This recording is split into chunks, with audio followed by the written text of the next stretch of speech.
experience of coming here, rubbing shoulders with some of these young kids and being impressed by them. And I know, having spoken to him last weekend, there are a few guys that he's been mighty impressed with. I'm not going to tell you about Neil's Gujarati, it's not very good. But look, he's loved just coming back and being back in his roots as well. And on the experience part, you should see at the dinner table at the hotel, all the young drivers just sit around them all the time. Neil, tell me something. Tell me more about racing. How do I brake later? How do I do X? It's fantastic. But there's one aspect about the drivers that I absolutely love. The one thing that brought me to motorsport very closely was their helmets. Always there's some special message. And all these drivers at the IRL also have a special message behind their helmets. So, what is it? Let's find out, shall we? So here's a question for you. How do you differentiate two different racing drivers out on the same bit of racetrack? Well, one of the easiest ways is by their helmet design. Each driver chooses their design based on their own personal preference. Just tell us why you've chosen this particular design. What does it say about you? Yeah, I actually designed this helmet myself. First time designing a helmet, so red and black because I really love the two colors. Yellow because my grandmom really wanted me to put the color yellow into the helmet. Obviously got the sponsor logos, got a god like an idol on the top to keep me safe. I went with the Malaysian flag, red, white, yellow. I missed out the blue this time. Tried to change it for this chameleon colouring to make it a bit more striking, a bit more identifiable. So yeah, that's what we've gone with this year. I knew I had to put a Canadian flag since I'm representing Canada. Gotta have that there, and I thought a big design would be very nice. Pink stands for I'm a girl, so I gotta show it on track, and when I'm wearing it, it just makes me feel bright, and it was actually really cute because it defines women racing, and yeah, that's my helmet. Well, I tried to go for a little bit more of a simple helmet design in most recent years, and I've always used red, black and white as my colours. Normally it's been reverse of that, and red and black has been the main colours, but got the Le Mans track on the top with my old Le Mans racing number. And then I've got the names of all my favourite corners around the Le Mans track with the GPS imprint on the side. So it's clean on the front, bit busy on the back, but white enough to be distinguishable. Well, when the Formula One legend Kimi Raikkonen was asked, what do you think about your helmet? He said, it protects my head. But for all the other drivers, there's a lot more meaning to it, isn't it, Suhail? There is. I think it's an expression of their personality. It's just an extension of their personality as well. And it's the one part of them that you actually see out of the cockpit.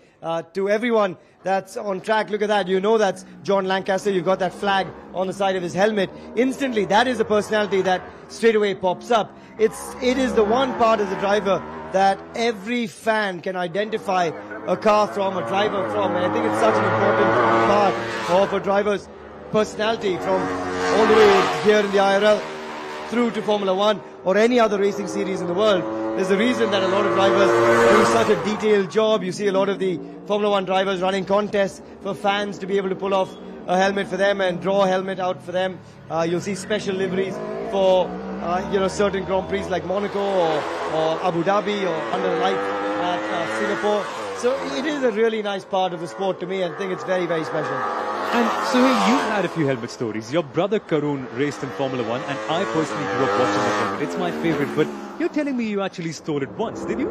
I did. I nicked a nice helmet of Karun actually, and he didn't know for a while because he was in England and I was in India, so it was an easy one for me to nick. But, overall, you think back to some of the most iconic helmets. I love Karun's as well because we had the Indian flag actually on his helmet in flames, the orange, white and green, and the chakra on top. And then in the middle, you had the Red Bull livery as well from his sponsorship days with Red Bull and when he was with them.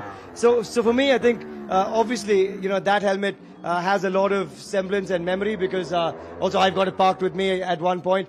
But Ayrton Senna's helmet, I've got a couple of replicas of that. Iconic, the Nacional on the side. You've got, the helmet when he was at Williams, the helmet when he was at McLaren as well. Just iconic times of his career. But you think back to some of the most incredible times in Formula One. Nigel Mansell's helmet, Damon Hill, his father's helmet, so iconic as well. As I said, it is such an extension of a racing driver's personality. And all of us think back to drivers, and the first thing that comes to mind is their lid. Lewis Hamilton tends to change his a lot now, but there's always certain elements that they keep on the helmet, and a lot of the guys here at the IRL have done some cool jobs with theirs too.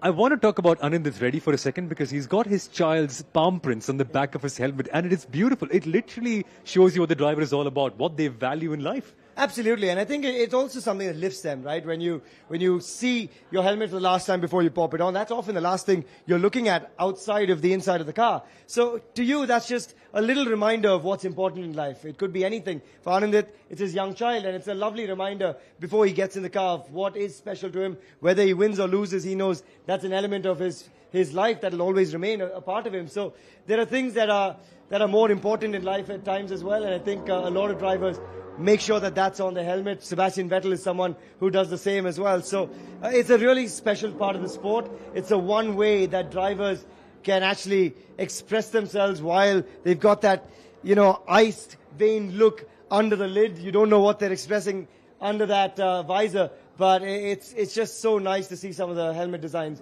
coming through the IRL too. It's absolutely fantastic. There's so much more we want to talk to you about as well, folks. But for now, we've got to take a short break.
Namaste, race fans. Great to be back with you in the Indian Racing League 2022.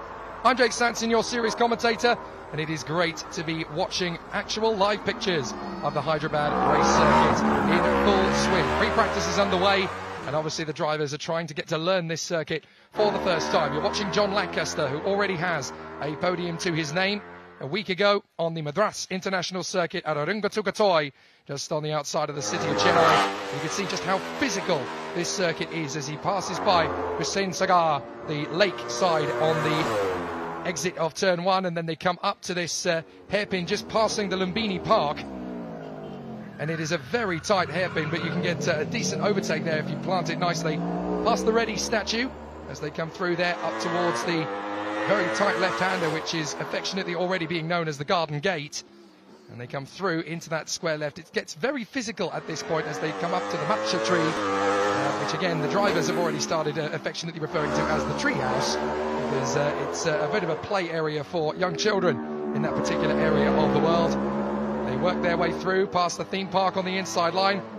They'll pass the giant Ferris wheel as they come through this very tricky S's section. You can see just how physical the car gets as it runs through, past the passport office, and then on the run to the cinema chicane, which is already being touted there. They go past the Prasad Cinema, up into the square right, into the square left. And this is already turning into a very exciting free practice session as John Lancaster pitches the car through and brings it back into the pit lane. Now, there's been a slight change to the schedule. So we're in the Seoul free practice session, which is now 40 minutes in duration. It was going to be 2 free practice sessions. It has now been combined into 1 long session. As we watch out on the circuit, that is Anshul Gandhi, who is there in the Bangalore Speedsters car number 4. And his teammate is rather hoping that he's going to do something he hasn't done all year so far, which is to get in a racing lap. He hasn't actually done one yet due to difficulties in the previous round, and the round before that he was actually otherwise engaged, and Yasha Raja had to replace him. So as they fly their way through the first corner, it is flat on the throttle and really start to build up the speed. And Anshul Gandhi for the Bangalore Speedsters wanting to come up with a very decent result. And you can see, look, there's a lot of runoff on the hairpin there. So even if you miss your braking point by a handful of meters, you can just coax it on a little bit more and collect the car up. But obviously there's quite a few drivers worth keeping an eye on as this practice session develops. So far so good for the Godspeed Kochi boys. Alistair Young and Nikhil Bora, who took a victory last time out, with Nikhil Bora banging the car on the front end of the grid and Alistair Young coaxing it through to the race victory in fine style a week ago in race 1. The Malaysian and the Singaporean are going to have another strong run here this weekend. There is one driver change to take into account, and that is because of Neil Jani for the Hyderabad Blackbirds. He is not here this weekend because he has had to resume his pre-season testing program for his 2023 racing activities. And so British driver Tom Canning has filled the breach, and he is now going to be partnering Akhil Rabindra in the number 9 car. Everybody that was racing last weekend is here once again on the Hyderabad street circuit. So as it stands, this is the number 1 car, currently being driven by Ruhan Alva, the 16-year-old, and he is running a very solid run at the moment. 18.2 for Ruhan Alva, so he's working his way back up to the front end of the field, just 1.1 off the pace of the sister car. It was quite funny, the boys and girls out there in the Indian Racing League were getting a marker pen out and actually signing the nose cone section of the number 2 car. Alistair and Nikhil, definitely the party animals of the Indian Racing League. And I said to Alistair, was it just an affection thing? He said, well, no, this is the championship winning car. We need to mark it. It's a little bit ambitious. We haven't even turned a lap of racing yet here at Hyderabad. But that's the kind of motivation and that's the kind of stance and attitude that Alistair Young is carrying this weekend. He knows that this is their chance to snatch the championship title away from the Hyderabad Blackbirds, and he's coming at it full guns blazing. So we still have that combination of Nikhil Bora and Alistair Young. John Lancaster is once again partnering Sandeep Kumar in the Chennai Turbo Riders team, and they are once again second position, just as they were a week ago. So they've made massive progress. We did wonder, was it just weekend specific? But no, John Lancaster and the team really have been developing the car well.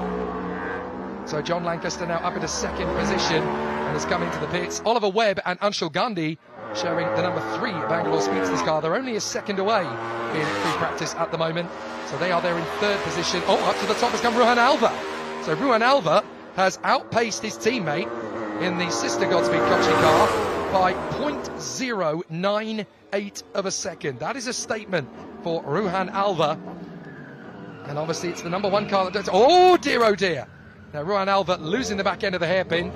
So that didn't quite go well on the exit there. It's so difficult to line the throttle nicely out of that tight hairpin. So Ruhan Alva trying to get a little bit of assistance from outside. Let's have a look. And he's just planted the throttle a fraction of a second too early. He hasn't clipped the curb or anything. He's just got a fraction of a second too early on the throttle. Easily done. And well avoided, actually, by the Goa Aces man behind of, I think that was Kevin Murocca, who was in the number 7 car, who, of course, is the driver coach of Gabriele Gilkova. And now they are teammates in the Goa Aces car as he works his way past the giant Ferris wheel sliding around. You really have to be careful on the brakes there into the square right-hander as you head down the straight towards the pit lane. The car can get pretty choppy. Oliver Webb and Anshul Gandhi then third position at the moment as, it looks as though Ruhan Alva's lap has actually been deleted for track limits. So he has dropped back now into second place, still on that best time of a 1:16.958. So clearly he flirted too closely there with track limits, but it's got to be Kochi 1-2 regardless. Number 2 in front of number 1. Oliver Webb and Anshul Gandhi, third position with a best time of 1:17.455. Anshul Gandhi chiefly at the wheel. John Lancaster has put the Chennai Turbo Riders car 1:17.905 to the boys and girls in yellow and blue, doing a fabulous job there in the top 4. Then it is Shahan Ali Mohsin and Akash Gowda, who came off the back of a phenomenal weekend last week in fantastic style on the Madras International Circuit, taking the team's first win with the steely nerve performance of Akash Gowda in a very tricky qualifying session, and then Shahan Ali Mohsin, his 18-year-old teammate, converting that into the win. And this is a very special weekend for Shahan Ali Mohsin, because of course this is his home from home. He was actually born here in Hyderabad, so he knows this place very well, and it holds very dear to his heart. So he would love to end the season in the Indian Racing League on the top spot of the podium here as we watch the Miroka Yilkova car for the Goa Aces. Whoop, a bit of a tricky one there as you get so physical over the curbs. And that is Nicole Havada, the Canadian driver, just working her way past, I think that's Anindit Reddy in the number 10 car going out onto the circuit, having only done one lap so far. There are a couple of difficult teething issues. Also having problems so far, we've had Bianca Bustamante and Risham Rajiv in the Bangalore Speedsters number 3. They haven't come out and set a flying lap just yet, nor has Ake Rabindra and new boy Tom Canning, who comes from the world of sports car racing back in the UK, worked his way through the British karting scene into Ginetta Juniors and then of course into the Ginetta Super Cup, and has been doing a great job in GT4 racing for Aston Martin. So Tom Canning comes here with a lot of pedigree, just as we saw from the Oljani a week ago, the former Le Mans 24 Hours winner, who I'm sure will be watching this, really hoping that Akhil Rabindra and Tom Canning are going to be able to maintain their team's fantastic performances. Now there is the number 3 car. No, sorry, that's the number 11. I do apologise. That is Shahan Ali Mohsin, the 18-year-old, distinguishable by the gold helmet in the Speed Demons Delhi car. And there is Alistair Young, just debriefing there with Nikhil Bora. This is the team that is absolutely determined. They are going to go for the title. So a fabulous performance so far in the free practice in the Indian Racing League. Still a lot to come over the course of this weekend. The 4th and final round of the Indian Racing League on the streets of Hyderabad. It's going to be fantastic, sensational, and wheel to wheel the whole way.